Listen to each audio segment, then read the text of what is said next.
Τι θα πούμε τώρα, κάποιος άκουσα ότι ένας όρο να θυμάστε. Ο Τάσος πού είναι ρε παιδιά? Τάσο. Ο Τάσος στην Αυστραλία πού είναι? Εδώ. Τάσο. Πού είσαι ρε Τάσο, έλα εδώ. Τάσο, έλα εδώ. Έφυγες. Κυρίες και κύριοι, κάνουμε ένα μεγάλο πρόγραμμα για τον Τάσο στην Αυστραλία.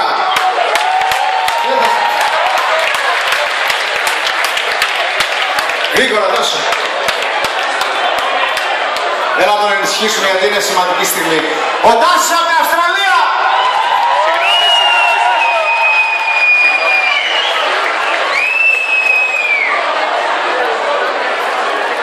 Καλά είσαι Τάσο. Ωραία, πες στα γόνατα. Κάτω. Συγγνώμη. Νατάσα. Μισό. Η Νατάσα μπορεί να έρθει εδώ. Νατάσα, εγώ σ' αγαπώ, σε λατρεύω. Ανέβα από εδώ.